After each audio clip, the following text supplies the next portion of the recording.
De retour sur la radio de Bird. Salut à tous, aujourd'hui mon camarade Nathanaël et moi-même Lucas qui sommes en terminale STMG-A. Nous sommes ici pour aborder un sujet qui nous concerne tous les deux et sûrement beaucoup d'entre vous. Comment jongler entre les études et le sport? Ouais, parce que quand tu fais un sport à haut niveau, comme nous avec le basket, avec la catégorie de moins de 18 ans, c'est pas évident de tout gérer. Entre les cours, les entraînements, les devoirs et les matchs, ça peut vite devenir compliqué, surtout que nous devons passer notre examen final, le bac. On va partager notre expérience, expliquer comment on s'organise et donner quelques astuces qui pourraient vous aider si vous êtes dans la même situation. Franchement, sans organisation, c'est impossible. Avec les entraînements 3 ou 4 fois par semaine, les matchs le week-end et les devoirs à faire, tu dois vraiment planifier tes journées. Sinon, t'es vite dépassé. Ce que je fais, c'est que je note tout dans un carnet ou sur mon téléphone. Les horaires des entraînements, les dates des devoirs et des contrôles. Ça me permet de savoir exactement ce que j'ai à faire et de m'y préparer. Un truc qui marche bien pour moi, c'est de toujours bosser un peu à l'avance. Si je sais que j'ai un gros devoir à rendre et un match le même jour, je commence dès que possible. Ça évite de stresser à la dernière minute. De mon côté, c'est aussi à moi de montrer que je suis sérieux. Parce que si tu ne rends jamais tes devoirs ou si tu ne fais rien, en classe, là c'est plus compliqué. Ce que je fais, c'est que je réfléchis à mes priorités. Par exemple, lors du bac de PS qui s'est tenu un jeudi, j'avais entraînement la veille. Alors j'ai dû limiter mes efforts physiques ce jour-là pour avoir l'énergie pour le PS. Alors c'est comme ça que tu dois fixer tes priorités. C'est vrai qu'avec tout ça, tu peux vite être fatigué. Entre les cours, le sport et parfois les trajets pour les matchs, c'est important de prendre soin de toi. Moi, je fais gaffe à bien dormir. Même si j'ai envie de traîner sur mon téléphone le soir, je sais que si je dors pas assez, je ne serai pas performant, que ce soit en classe ou sur le terrain. Et pareil pour l'alimentation. T'as pas besoin d'être un pro pour manger correctement. Juste éviter de sauter les repas ou de manger n'importe quoi avant un entraînement. Ça change tout pour l'énergie et la concentration. Le plus dur, c'est d'être constant. Parfois, tu as envie de rien faire, ni bosser, ni t'entraîner, surtout après une longue journée. Mais c'est là que tu dois rester discipliné. Un truc qui m'aide, c'est de me fixer des petits objectifs. Par exemple, aujourd'hui, je finis ce devoir avant d'aller à l'entraînement, ou cette semaine, j'essaie de réviser pour le contrôle. Cela motive et tu as l'impression d'avancer.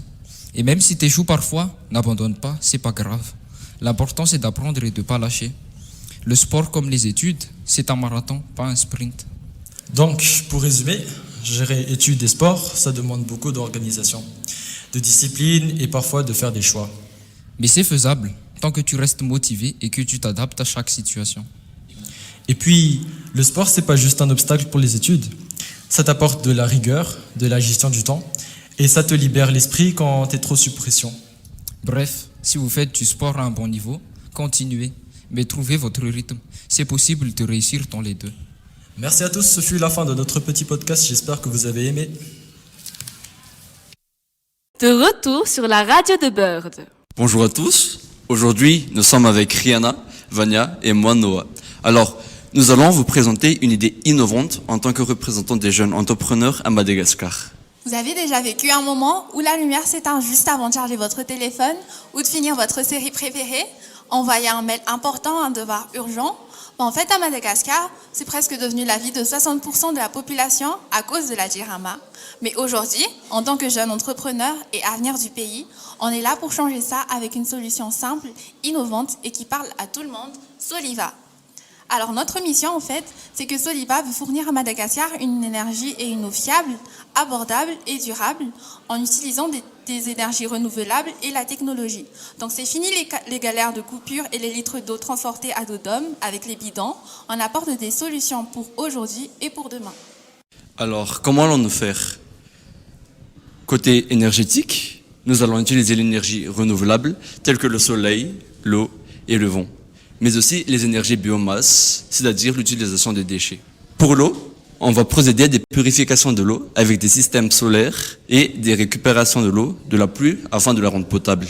Pour la technologie, nous allons utiliser des compteurs intelligents, mais aussi des applications mobiles afin de suivre la consommation et les paiements en ligne. Pour Pourquoi Soliva est mieux que la Dirama? Premièrement, parce que c'est fiable. Avec les technologies modernes, on anticipe les pannes. Soliva est en partenariat avec des investisseurs et le gouvernement et propose des tarifs flexibles pour s'adapter à tous les budgets. Avec Soliva, on ne se contente pas de concurrencer la Dirama, on change la donne. Imaginez à Madagascar, où chacun a accès à une énergie propre, une eau potable, sans stress ni surprise. Alors, prête à rejoindre la révolution énergétique? Ensuite, c'est économique parce qu'en fait, les énergies renouvelables, elles coûtent moins cher.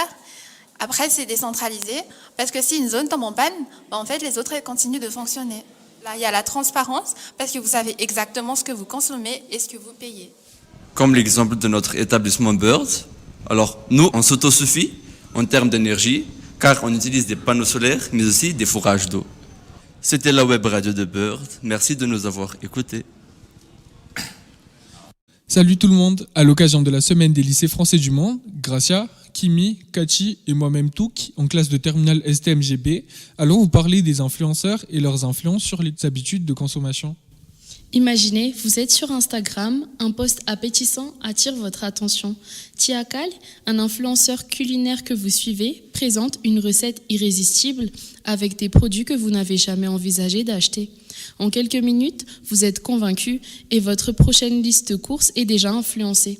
Aujourd'hui, nous allons vous démontrer comment les influenceurs comme Tiakal transforment nos habitudes de consommation, en particulier dans l'univers culinaire. Tiakal, une référence culinaire. Les influenceurs ont pris une place de choix dans nos décisions d'achat et cela s'applique particulièrement sur notre alimentation. Tiakal, avec ses milliers de followers, a su capter l'attention des amateurs de cuisine en partageant des recettes originales, des restaurants très connus et des produits spécifiques qui se retrouvent peu après dans les caddies de nombreux foyers. Il ne s'agit plus seulement de promouvoir un produit, mais de créer un univers culinaire où chaque ingrédient a une histoire, chaque plat est une aventure.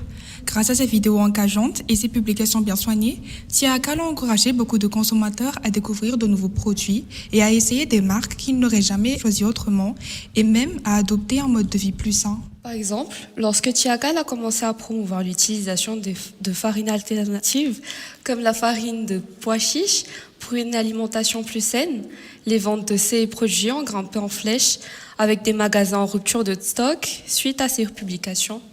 Maintenant, nous allons passer à la phase cachée de l'influence. Si Tiakal incite des milliers de personnes à tester de nouvelles recettes ou à adopter une alimentation plus variée, la frontière entre recommandations sincères et marketing stratégique peut être mince. Les influenceurs, rémunérés pour des partenariats, peuvent représenter des produits d'une façon qui semble authentique alors qu'il s'agit souvent d'une campagne commerciale. Tiakal a su gagner la confiance de son public grâce à une image authentique et passionnée, mais il est aussi sollicité par de nombreuses marques pour des partenariats rémunérés.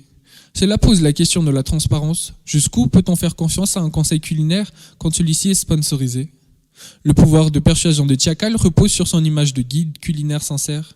Cependant, même les recommandations les plus honnêtes peuvent être influencées par des stratégies marketing. Pour vous éclairer, voici un exemple concret. Tiakal a récemment recommandé une marque de lait végétal, affirmant que c'était son préféré pour les recettes végétaliennes. Peu après, on a découvert qu'il avait signé un partenariat exclusif avec cette marque, soulevant des questions sur l'authenticité de ses conseils. Pour conclure, les influenceurs comme Tiakal ont un pouvoir considérable sur nos habitudes de consommation, surtout dans le domaine culinaire. Ils peuvent nous offrir à de nouvelles saveurs, nous encourager à adopter des modes de vie plus sains, mais ils peuvent aussi nous orienter vers des achats dictés par des intérêts commerciaux. Pourtant, il est crucial de garder un esprit critique face à ces recommandations.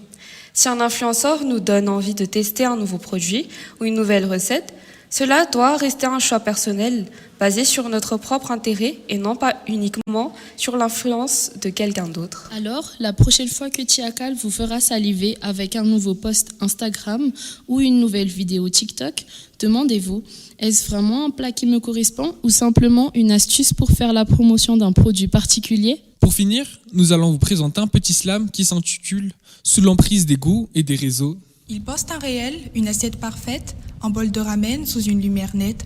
Goûter ce plat, c'est plus qu'un festin, une expérience en voyage sans fin. Son sourire charme, sa voix résonne. En quelques mots, ton esprit s'abandonne. Tu veux ce bol, ce lieu, ce goût, l'impression qu'ailleurs, tout est plus doux. Un code promo glissé dans la story et soudain, tu cliques sans répit. Une table réservée, un vol réservé, c'est lui qui t'a poussé à essayer. Il choisit les trends, il fixe les envies. La fast-food cuisine, c'est lui qui l'a dit. Mais derrière chaque post, chaque like qu'il gagne, se cache un marketing qui te mène en campagne. Alors, quand tu manges, demande-toi bien, est-ce ton choix ou juste le sien?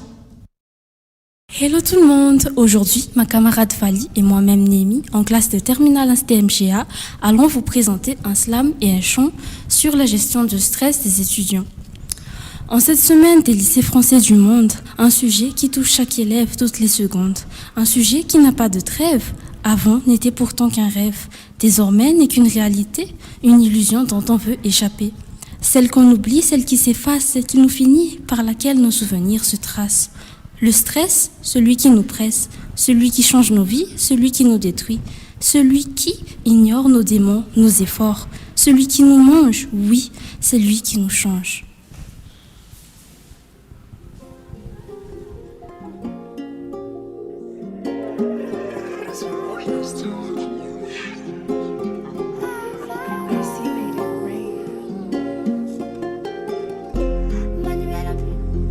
Servant surchauffe, des laines qui tombent dessus comme une avalanche.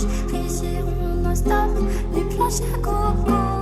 Le stress se monte comme une avalanche. La pression sociale, les parents qui nous poussent, les profs qui en veulent toujours plus. On se sent comme des robots programmés pour réussir. Mais l'humain a ses limites, faut pas oublier.